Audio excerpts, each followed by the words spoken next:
Hey Precal, I wanted to get us started on 1.3 today because it is so lengthy. There's so much in this one section, and so I wanted to get us started.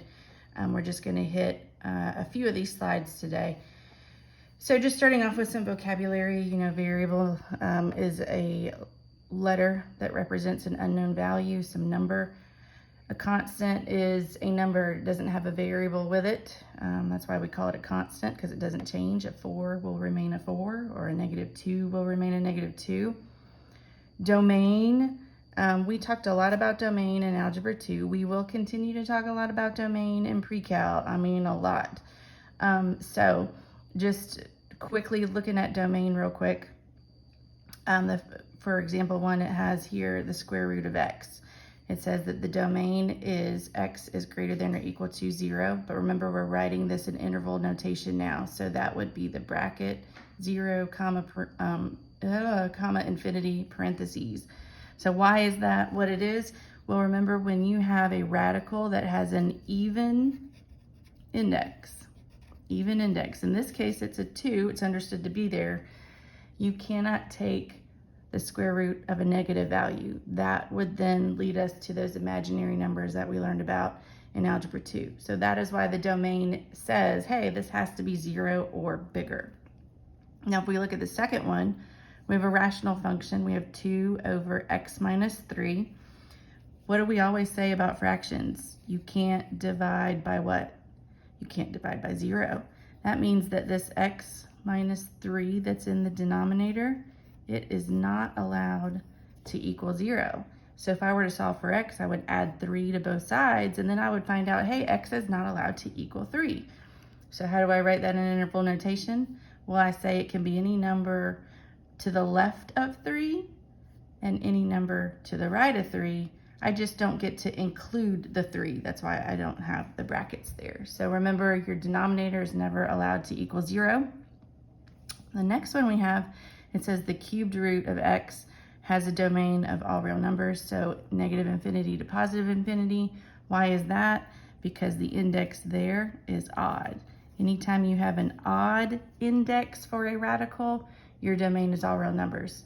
That means I could have a negative under there, I could have a positive under there, I could have 0 under there. So there's no limit to what I could put under there because my index is odd. So that's a little bit of an Algebra 2 review. Also, some more review. Polynomials, remember those are expressions where we can be adding, subtracting, or multiplying, and we've got variables, and they might have exponents, and we've got numbers, and we obviously have these operations going on. Degree, the degree is the highest power, the highest exponent. So when you have something that is linear, your degree is 1. You spent the majority of Algebra 1 talking about linear functions. When your degree is 2, that's quadratic. We spent a lot of time in Algebra 2 on quadratics. Then we go up to a cubic. That has a degree of 3. Then we have a quartic. That has a degree of 4. We have a quintic. That has a degree of 5. Monomial means that you have one term. So maybe you just have 4x. That's one term.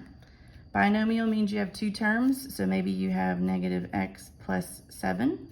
So 2 terms.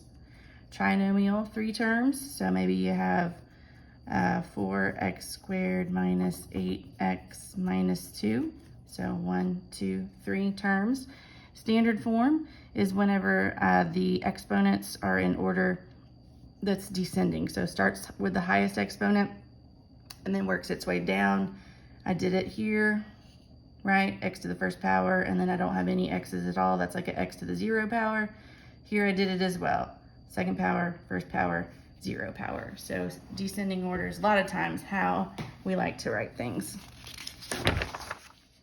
All right, so we're gonna just practice combining like terms, adding and subtracting. It says write each sum or difference as the polynomial in standard form. So we wanna write it from highest to lowest exponents.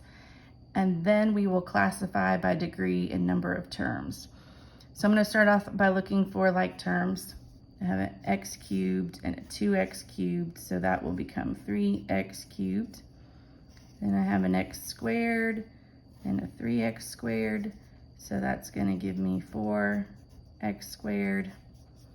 Then I have a plus x and another plus x, so that turns into plus 2x. And then lastly, I have the positive one and the positive one. That's going to turn into a plus 2.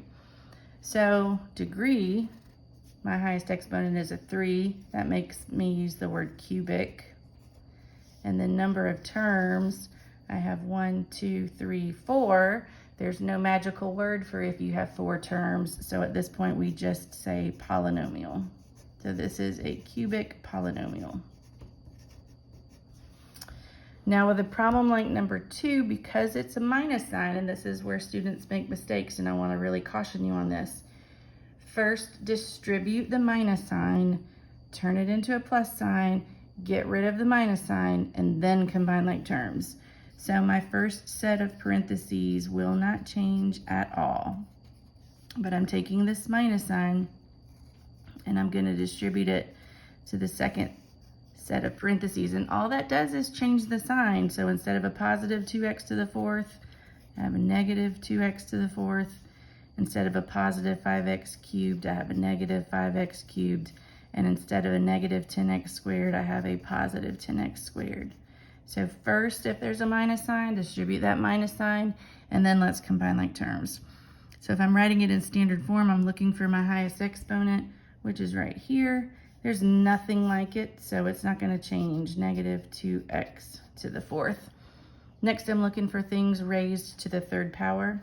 So I have a positive 1x cubed, a negative 5x cubed. That leaves me with negative 4x cubed.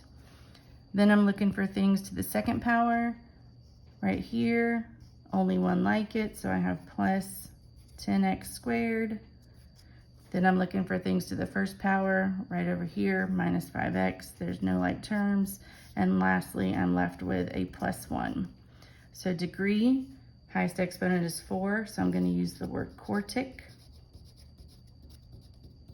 And then I have 1, 2, 3, 4, 5 terms, and there's no fancy word for that, so we just call it a polynomial. So this is a quintic polynomial. All right, we're doing the same thing for number 3 and number 4. I threw in some fractions, as you probably would suspect I would do such a thing. First, I'm going to distribute the minus sign. So I've got 2/3 x plus 2/3 x cubed plus 1. Here's where I'm going to start the distributive property. Minus 2/3 minus 1/3 x squared minus 1/3 x. All right, so I'm looking for highest exponent to start there. 2/3 x squared, there's nothing like it, so I'm going to keep it the same. I'm just going to put a line through it so I know I've already used it. Then I'm looking for x squareds, nothing like it, so minus 1/3 x squared is not going to change. Next, I'm looking for x's. I have a 2/3 x and I have a minus 1/3 x. That's going to turn into a positive 1/3 x. So those are now gone. And then last I have my constants, 1 minus 2/3. If you want, you can change that 1 to a 3/3. So 3/3 minus 2/3 is 1/3, so that's plus 1/3. Highest exponent is a 3, so I'm going to use the word cubic. This has 4 terms, so I'm going to use the word polynomial. All right, number 4, also minus sign, so I'm going to distribute that. So I've got x to the 4th plus 5x squared plus x. Now I'm distributing minus x to the 4th minus 2x cubed minus x plus 4. Starting with the highest exponent, x to the 4th, negative x to the 4th, those are going to cancel each other out, so they're gone. Then I have a negative 2x cubed. There's nothing like it. Then I have this positive 5x squared. There's nothing like it, so they're not changing. Then I have a plus x and a minus x. They're going to cancel each other out, gone, and then I'm left with a plus 4 for my only constant. So I'm going to use the word cubic because my highest exponent is a 3, And then I'm going to use the word trinomial because this has 3 terms. And it would help if I could spell it right. It's late. Sorry, y'all. All right, cubic trinomial. Got it. All right, we're going to do some multiplication. So far we've added and subtracted. How do we multiply? We have a binomial times a binomial. Y'all remember FOIL, first, outer, inner, last. Let's see what this looks like. See if I can make that a little bit bigger. All right, so first means first term from each set of parentheses. So 2x times 3x, that is 6x squared. O stands for outer, so you want to do the outermost term. So the one in the far front and the one at the far back. So 2x times -5, that's negative 10x. Inner, well, if they're not outer, they're inner. So those two are outers. That means these two right here are inners. So +1 times 3x is +3x. L stands for last, so I want the last term in the first parentheses times the last term in the second parentheses. So +1 times -5 is -5. Now I'm looking to see if I have any like terms, and I do in the middle. So first term stays the same, last term stays the same, but these two, -10x plus 3x, turns into a -7x. And it's in standard form, and we're done. Now for number 6, we can't use FOIL because it's not a binomial times a binomial, it's a binomial times a trinomial.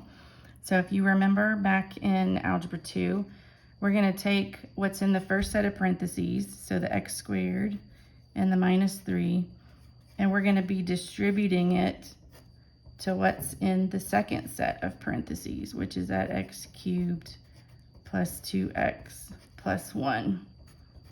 Now, when we did this in Algebra 2, some of you guys felt comfortable not writing this step out. So if you feel like you can do it without writing it down, then that's fine. All right, so I'm going to distribute. So x squared times x cubed is x to the 5th. X squared times 2x is 2x cubed. X squared times 1 is x squared. Now I'm distributing not just a 3, but a -3. So -3 times x cubed is -3x cubed. -3 times 2x is -6x. And -3 times +1 is -3.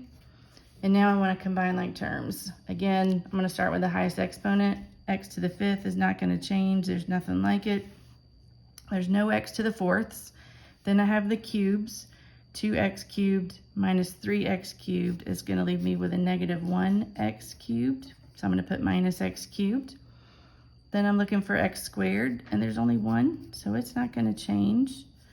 Then the -6x, nothing like it, and the -3, nothing like it. And that will be our final answer in standard form. Number 7, we can FOIL because we have a binomial times a binomial. So I'm going to do just that. So first, 1 times 2 is 2. Then I'm going to do outer, so the one in the far front and the one in the far back. So 1 times -3 onto the square root of x, that's going to be -3 onto the square root of x. Now I'm going to do inner, that's these two in the middle right here. So square root of x times 2 is 2 onto the square root of x. And then I'm going to do last. All right, so let's talk about this because this is where sometimes people get messed up a little bit. Obviously, we're going to have this -3, right? This has an understood 1 in front of it. 1 times -3 is -3. But let's talk about what happens when you multiply the square root of x times the square root of x. 2 ways to look at it. Remember, we learned that you could multiply those underneath the radical. So x times x is x squared, right? Think about that. That means you have 2 x's, which we see right here. So every time I have a pair, I get to take it out. So that really equals x. So this is going to be -3x. The radical goes away. I do have like terms. They're right there in the middle. So I have a -3 onto the square root of x plus 2 onto the square root of x. -3 plus 2 turns into -1 onto the square root of x. So my final answer is 2 minus the square root of x minus 3x. So using lots of algebra skills there. All right, let's talk special products. So we've learned all of these patterns before, and we really need to know them again. This first one, remember, is called difference of squares. If you FOIL that out, it turns into a squared minus b squared. You can do the work, the foiling, and then come up with that same answer. But what I want you to get in the habit of is being able to recognize it and go straight from here to here without having to FOIL it. Same thing here. Remember, if you have a plus b squared, no, that doesn't turn into a squared plus b squared. Remember, you can't take this exponent and distribute it to the inside of the parentheses unless you have a product or a quotient. We don't have a product or a quotient. Here we have a sum. So that literally means a plus b times a plus b. That is exactly what that means. Now you can FOIL that out if you want, or you can just learn the pattern, which this pattern was taught to you guys both in Algebra 1 and in Algebra 2. So this is the third time we're seeing this pattern. The same thing for the next one, and it's almost identical except for the middle term is going to have a minus sign. Why? Because there's a minus sign in the middle here. If you FOIL that out, that's what's going to happen. All right, this next one is going to be a cubed plus 3a squared b plus 3ab squared plus b cubed. I know last year in Algebra 2, a lot of people preferred to do the multiplication to figure it out instead of memorizing the pattern. I will leave that up to you, whichever you want to do. This is just so much faster. If you know the pattern, you don't have a lot of work to do. Same thing's going to happen for this next one. Watch what happens though. The signs alternate. So now I got a minus sign, then I'm going to go back to a plus, and then I'm going to go back to a minus. So definitely these three, you really want to know. These two, if you don't take the time to memorize it, it just means you're going to have work to do. I'll leave that up to you whether or not you want to memorize those or do the work. I would rather memorize it. Once you memorize it and you know it, then you don't have to do all that work, but that is entirely up to you. All right, so what I'm going to do in these next few examples is I'm going to use those patterns. I want to try to get out of doing a ton of work.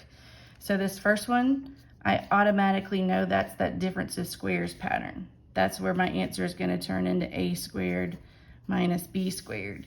So what's the a? Well, it's what's at the beginning. So that 2x, we're going to be taking it and squaring it. Then I'm going to have a minus sign. What's the b? It's right back here. It's the square root of y, and I'm going to be squaring it.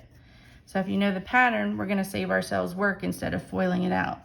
So if I square the 2x, that turns into 4x squared. And if I square the square root of y, the squared and the square root cancel each other out, and I'm left with y. So my final answer is 4x squared minus y. Not a lot of work because I knew the pattern. Same thing here. What's the pattern? The pattern here is a squared plus 2ab plus b squared. So what's the a? Is 3x. So I'm going to be squaring that. Then for the middle term, I'm going to have 2 times a. This is where I'm putting in that 3x times b. What's the b? It's 5. And then the last term, I'm going to plug in that 5 for b, and I'm going to square it. So 3x squared is 9x squared. Then I'm going to multiply these. This isn't the distributive property. This is multiplying straight across. 2 times 3 is 6. 6 times 5 is 30, and times x. So 30x. And then plus 5 squared, which is 25. So again, I didn't have to FOIL it out. I just knew the pattern. Same thing here. So my pattern here is the a cubed minus 3a squared b plus 3ab squared minus b cubed. Remember, the signs alternated. So this right here before the minus sign, that 2x squared, that's my a. The 4 after the minus sign, that's my b. The minus sign is already taken care of here in the pattern. So I'm going to have 2x squared, and I'm going to cube it. There's my first term. Then I have minus 3 times 2x squared squared times 4. So I just plugged in the a and the b. Then I'm going to have plus 3 times 2x squared times 4 squared. And then last, I'm going to have minus b cubed, so minus 4 cubed. And now I'm going to do some math. So 2x squared, and I'm cubing it. So 2 cubed is 8, and x squared cubed is x to the 6th. There's my first term. Now when you get to the middle two terms, you'll notice that you have a squared on the outside of the parentheses. You have to do that first. I'm going to write this step out. Some of you would be okay not writing it out. I'm going to leave that up to you, but I'm going to go ahead and turn this 2x squared into 4x to the 4th. I'm going to do the same thing over here. I'm going to take care of that outside exponent of 2, so 4 squared turns into 16. And then back here, 4 to the 3rd power becomes 64. So now I'm going to do some multiplication here. So 3 times 4 is 12. 12 times 4 is 48. So 48x to the 4th. There we go. Minus 48x to the 4th is my second term.